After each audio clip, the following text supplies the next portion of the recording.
बिस्मिल्लाहिर्रहमानिर्रहीम। अस्सलाम वालेकुम dear student. Goodbye Mrs Chips का चैप्टर स्टार्ट किया है और ये चैप्टर नंबर 14 का पार्ट नंबर 2 मैं स्टार्ट करूँगा। और पार्ट नंबर 3 में मैंने बड़ी डिटेल के साथ चिप्स को एज एन एक्टिंग हेड के तौर पे आपके सामने रखा था।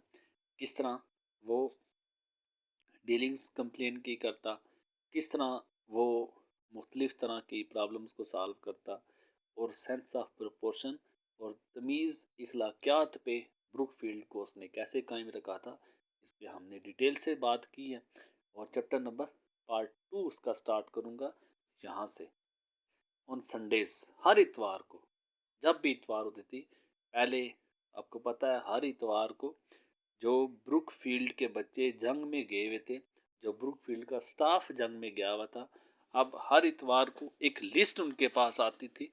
उस लिस्ट के मुताबिक जो बच्चे ब्रुकफील्ड में जंग में मारे जाते थे, ब्रुकफील्ड के जो बच्चे जंग में मारे जाते थे, उन बच्चों के नाम मिस्टर चिप्स चैपल चर्च में जाके दुआ के बाद उन बच्चों के नाम रीड आउट किया करता था। अब आज भी संडे था तो चैपल चर्च में जाके इट वाज ही, अब की बार ये था, पहले चैटरीज था, सबका हेडमास्टर जो था चैटरीज रीड आउट करता था उन सारे बच्चों के नाम जो बच्चे जंग में मारे गए थे। अब ये तब सुना करता था, सुन के तब उधर बैठ के वो उदास होता था, रोता था, सोचता था कि ये सारे बच्चे, ये तो सिर्फ नाम बोल रहे हैं, लेकिन इन सारे बच्चों को मैंने बाई फेस भी जानता हूँ, बाई नेम भी जानता हूँ। लेकिन अब की बार बदकिस्मती से अपने ही बच्चों के, कितना क्लोज है बच्चों के साथ, कितना वो एक्साइटेड है बच्चों के लिए, कैसे उन बच्चों को अपने बच्चे मानता है। और उन्हीं बच्चों के जब डेथ की न्यूज़ आती और इससे भी बढ़ के उन्हीं बच्चों के नाम जब वो रिपीट करता, क्या उसकी हालत होती। तो अब की बार ये था, who now read out the tragic list. अब की बार ट्रेजिक लिस्ट, अब की बार जो दुख बड़ा, जो उसके पास फहरिस्त आती, जो डेड स्टूडेंट्स थे ब्रुकफील्ड के, जब उसकी लिस्ट आती, अब की बार ये मिस्टर चिप्स था जो उन लिस्ट में लिखे बच्चों के नाम पढ़ता। एंड समटाइम्स, और कभी कभार, इट वाज सीन ये देखा गया था एंड हर्ड और सुना भी गया था, that he was in tears, कैसे वो आंसुओं में ना भरे, कैसे उसके आंसू ना निकले। अपने ही बच्चे, अपने ही ब्रुकफील्ड के बच्चे, जिनको उसने बड़ा क्लोजली उसे उसने उन्हें एग्जामिन किया था, बड़ा उनके साथ उसका जोश जज्बा था, उनके साथ बड़ी फीलिंग्स थी इसकी। अब उन्हीं बच्चों की जब मौत की खबर आती थी तो उन बच्चों के नाम पढ़ते पढ़ते इसकी आंखों से आंसू निकलना शुरू हो जाते थे। वेल, वाई नॉट, क्यों नहीं, द स्कूल सेड, स्कूल ने कहा। अब जब वो रोता था, जब उन बच्चों के नाम उसके पास आते थे, अब रोते हुए जो बच्चे सुन रहे हैं ब्रुकफील्ड के, या इसके अलावा जो बाकी स्टाफ है, जब उसको सुन रहा है, he was an old man, तो वो आगे से कहते he was an old man, ये तो एक बूढ़ा शख्स है। They might have डिस्पाइज्ड, they might have डिस्पाइज्ड, despise कहते हैं हेट को, डिस्पाइज कहते हैं नफरत को। अब वो शायद इसकी जगह पे कोई और होता जो इन बच्चों के नाम रीड कर रहा है, जो नाम रीड करते करते रो रहा है। अब ये बड़ा स्ट्रेंज फील करते, बड़ा इनके लिए ऑड फीलिंग्स होती कि ये उस बच्चों के नाम लेके साथ साथ रो रहा है। अब उन्हें इस बात का अंदाजा नहीं था कितना वो इन बच्चों के साथ वो क्लोज था, कितना उन बच्चों को अपने बच्चों की तरह मानता था, कितना वो इमोशन रखता था उन बच्चों के लिए। अब जब स्कूल के जो नाजरीन थे, स्कूल के जो सुनने वाले थे, जब वो देखते चिप्स रो रहा है, तो फिर दे माइट हैव डिस्पाइज, वो कहते हम नफरत करते, एनीवन एल्स, कोई और होता, फॉर द वीकनेस, इस कमजोरी को दिखाने के लिए, इस आंसुओं को दिखाने के लिए। अगर चिप्स की जगह पे कोई और होता तो शायद वो उससे नफरत करते। वन डे, एक दिन, ही गॉट अ लेटर, उसने एक खत मिला फ्रॉम स्विट्जरलैंड, स्विट्जरलैंड से उसे एक खत मिला। फ्रॉम फ्रेंड्स देयर, वहाँ पे कुछ उसके दोस्त थे, वहाँ से मिला। इट वाज हेविली सेंसोर्ड, हेविली सेंसोर्ड, सेंसोर्ड कहते हैं डिलीटेड, सेंसोर्ड कहते हैं कटे फटे को। हाफ हो, अब इसमें देखे एक पेज है, आप उस पेज को ऊपर से फाड़ दें, अब उस पेज पे सारी राइटिंग लिखी हुई है, लेकिन आप उस पेज को ऊपर से फाड़ देते हैं, अब तब आपको वो पेज पूरी तरह समझ नहीं आएगा। अब कहता है कि वो एक लेटर उससे मिला, लेकिन वो लेटर डिलीटेड लेटर था, वो लेटर मिसिंग मिसिंग लेटर था, बट कन्वेड सम न्यूज।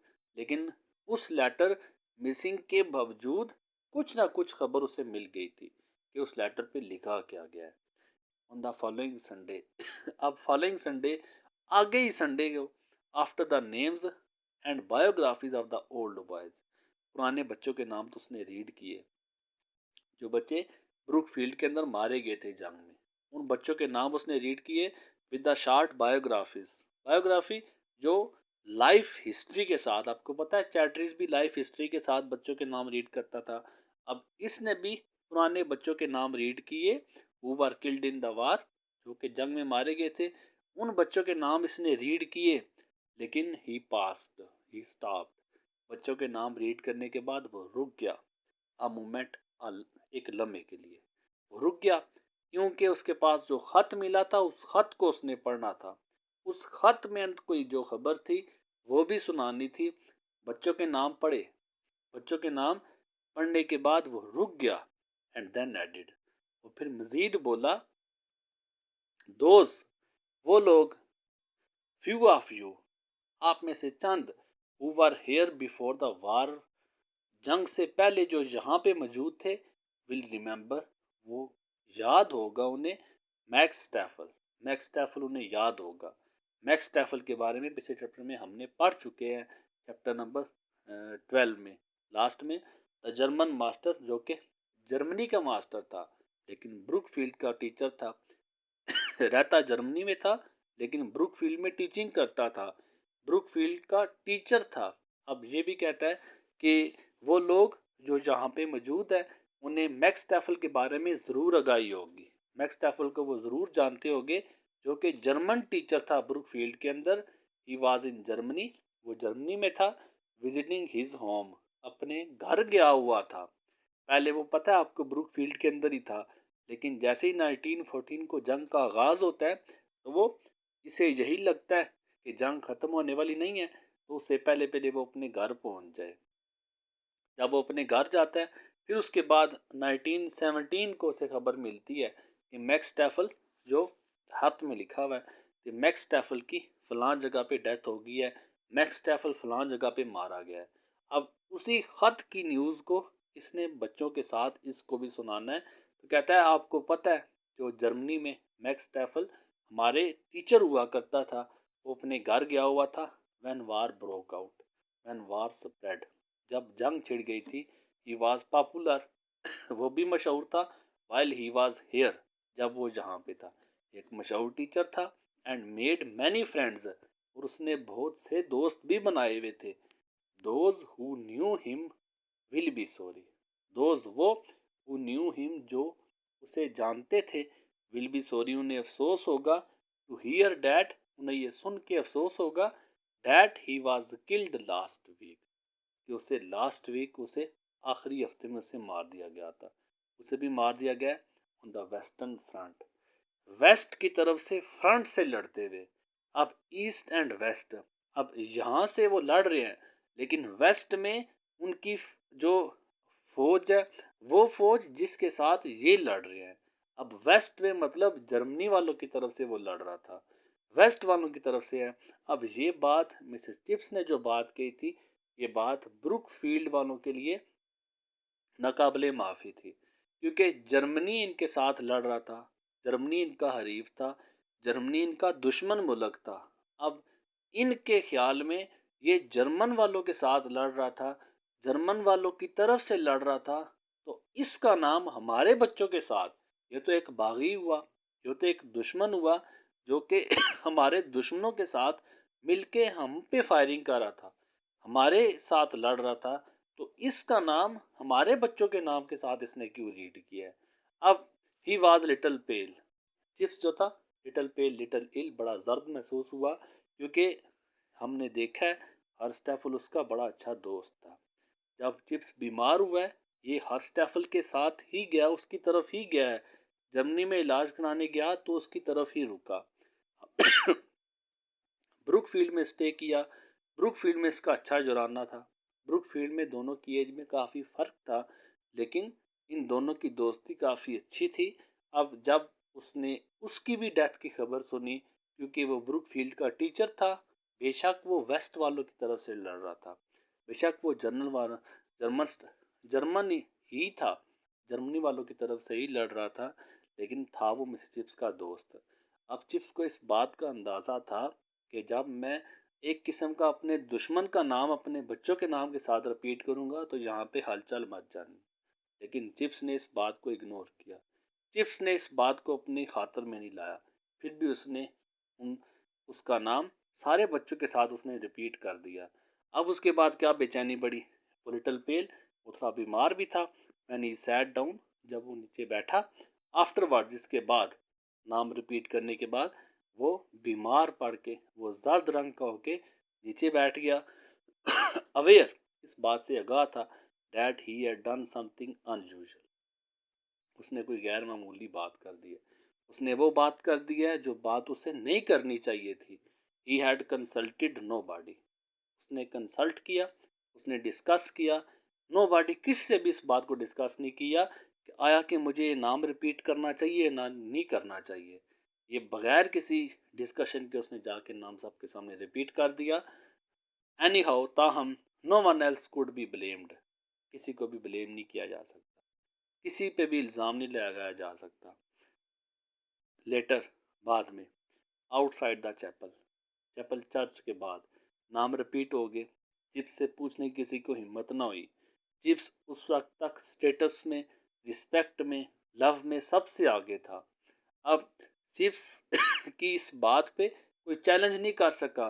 लेकिन बाद में outside the chapel, outside the church, church के बाहर, ही हर्ड एन आर्गूमेंट, उसने एक बात सुनी। He heard an argument, he heard an discussion, he heard a discussion, उसने बातचीत सुनी। ऑन द वेस्टर्न फ्रंट, तुमने सुना है, एक शख्स दूसरे को कह रहा है, तुमने सुना है, वेस्ट की तरफ से फ्रंट पे वो लड़ रहा था। चिप्स सेड, चिप्स ने कहा था, डज दैट मीन, इसका ये मतलब हुआ, he was fighting for the Germans, ये जर्मन्स के साथ लिए फाइटिंग कर रहा था। तो जर्मन्स के लिए फाइटिंग करने वाले को हमारे बच्चों के नाम के साथ रिपीट किया है। अब हमारे दुश्मन के नाम, दुश्मन था हमारा, तो दुश्मनों को हमारे बच्चों के नाम के साथ रिपीट किया गया। आई सपोर्ट इट डज, दूसरा कहता हाँ हाँ मुझे लगता है ऐसा ही है। सेम सीम्स फनी, तो बड़ी बेवकूफ़ों वाली बात है, बड़ी मजाकिया बात है। Then to read his name, कि उसका नाम पड़ा है out with all the others, दूसरों के नाम के साथ, हमारे बच्चों के नाम के साथ उसका नाम भी रीड कर लिया इसने। बड़ी अजीब बात है।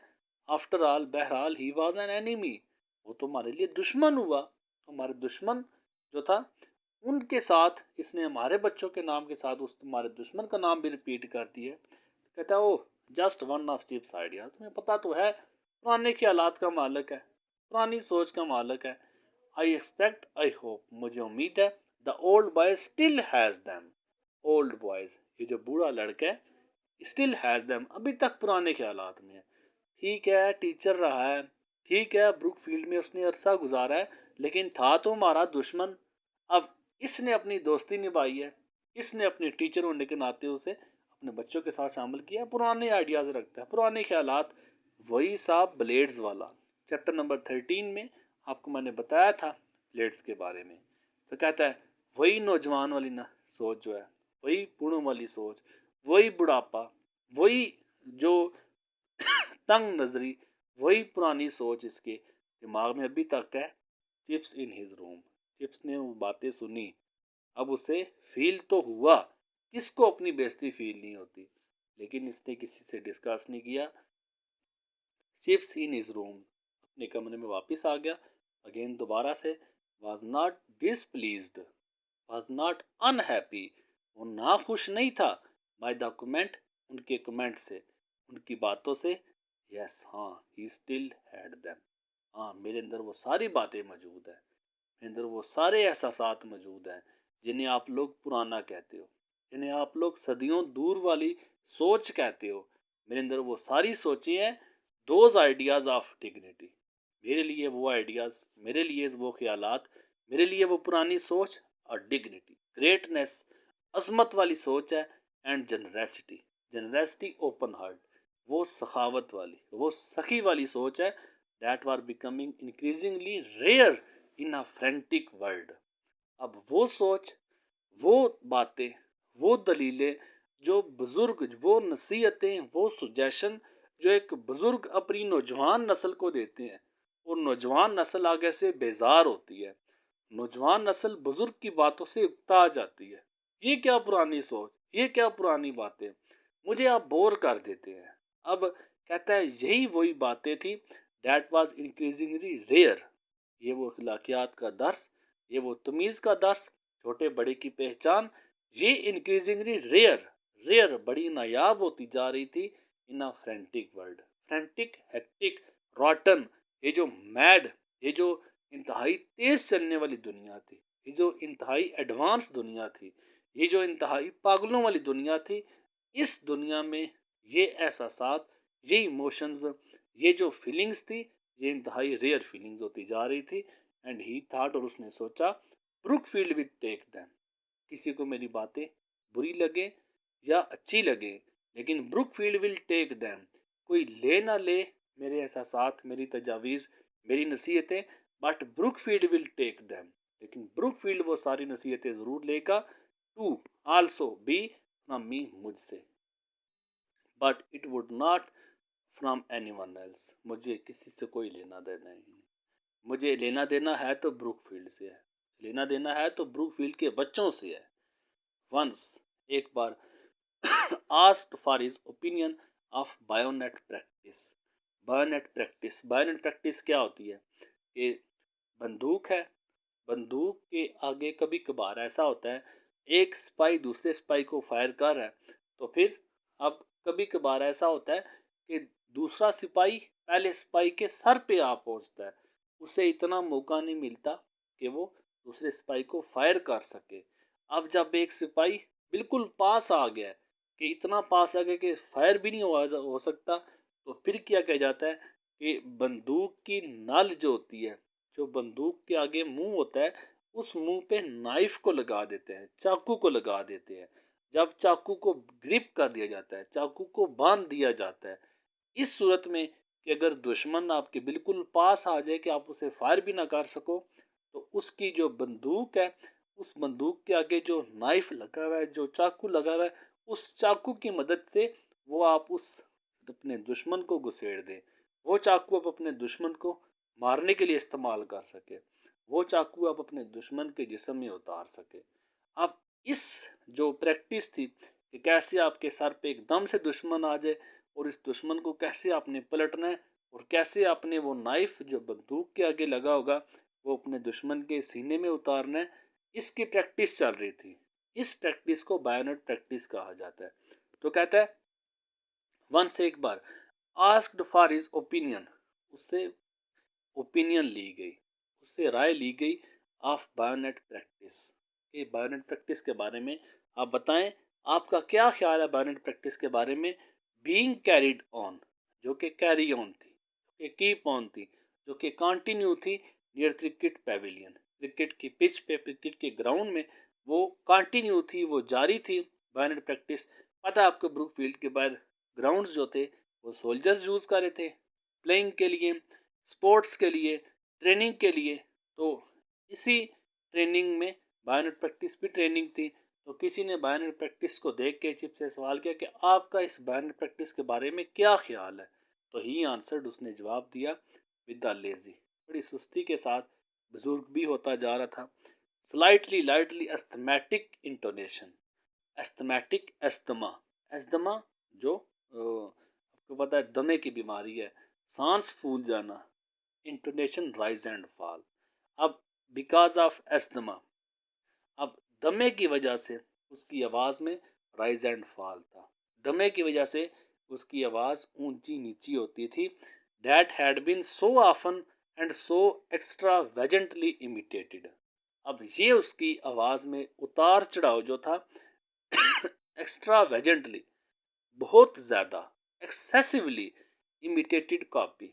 अब उसकी आवाज का जो उतार चढ़ाव था, क्योंकि दमा था, दमे की वजह से सांस भी फूल जाता है बंदे का। तो इसकी इस सांस के फूलने की वजह से जो उसकी आवाज में उतार चढ़ाव आता था, इस उतार चढ़ाव को बहुत ज्यादा इमिटेट किया जाता, इस उतार चढ़ाव को बहुत ज्यादा कॉपी किया जाता। अब कहता है, अब उससे जब बायनेट प्रैक्टिस के बारे में पूछा गया तो अपनी इस दमे की आवाज, जो उतार चढ़ाव वाली आवाज थी, इसमें उसने जवाब दिया, इट सीम्स, ऐसा लगता है, टू मी, मुझे, अ वेरी वल्गर वे, बड़ा बदतर, a very vulgar, worse, bad, worse and worst, सबसे बदतर, सबसे बुरा, सबसे बदतरीन वे ऑफ किलिंग पीपल, लोगों को सबसे बेदर्दी के साथ मारने वाला ये तरीका है। अब बैनेट प्रैक्टिस के बारे में जब इसने ये बात कही, द यार्न, द स्टोरी, अब उसकी ये जो बात थी, उसकी ये जो कहानी थी, उसकी ये जो जोक था, उसकी जो स्टोरी थी, वाज पास्ड ऑन, अब एक के पास गई, एक से दूसरे में, दूसरे से तीसरे में, तीसरे से चौथे में, ये पास्ड ऑन, ये पास होती गई, ये गुजरती गई एक से दूसरे में, दूसरे से तीसरे में, एंड जॉयसली अप्रिशिएटेड, और सब ने इसे अप्रिशिएट किया। चिप्स ने ये बात की है, क्या बात है, चिप्स की ये बात है। And how Chips had told some big brass, कैसे बिग ब्रास, एक बड़ी पीतल पैने, जो हैट, जो फौजी था, अब पता है आपको फौजी जो होते हैं उनकी जो हैट होती है वो पीतल की होती है। तो ये बताया जाता कैसे चिप्स ने एक फौजी को फ्रॉम द वार ऑफिस, जो कि वार ऑफिस से था, that bayonet fighting was vulgar, कैसे उस चिप्स ने फौजी को बताया कि bayonet practice was a vulgar way of killing people, कितना वर्स, कितना बैड, कितना बुरा, कितना बदतरीन तरीका है लोगों को मारने वाला। जस्ट लाइक चिप्स, ये बात आप चिप्स से ही अखज़ कर सकते हैं। And they found an adjective quality, उन्होंने चिप्स के लिए एक सिफ्त भी ढूंढ ली, चिप्स को उन्होंने एक नाम भी दे दिया, क्योंकि उसने ये बाइनरी प्रैक्टिस पे कमेंट किया था। तो इसके इस कमेंट की वजह से उन्होंने चिप्स को नाम दिया, for him an adjective just beginning to be used. अब ये एडजेक्टिव, ये टाइटल चिप्स के लिए यूज किया जाने लगा, he was pre war, he was a man of pre war, pre war, जंग से पहले वाला, बिफोर वार। अब ये चिप्स को टाइटल मिला कि जंग से पहले वाला शख्स है। अब जंग से पहले चिप्स के ख्याल में चिप्स एक इनोसेंट था, एक काइंड हार्ट, एक सॉफ्ट हार्ट मैन था, उसके लिए किसी को मारना नाजायज अमल था। जबकि आज की दुनिया डिमांड करती है कोई आपको एक मारे, आगे से उसको आप दो मारे। जबकि चिप्स ये करता है कि आप, कोई आपको एक मारे तो आप जो है उससे अच्छाई से पेश आए, ताकि उसे शर्मिंदगी दिलाएं, ताकि आपको अच्छा दोस्त बन सके। जबकि आज की दुनिया में दोस्ती की कोई गुंजाइश नहीं थी। आज की दुनिया में अगर आप रहम करते हैं तो दूसरा आपको मार के आगे निकल जाएगा। चिप्स इस बात को बर्दाश्त नहीं करता था। चिप्स के लिए लोगों को मारना नाजायज अमल था। चिप्स लोगों के डेथ नहीं देख सकता था।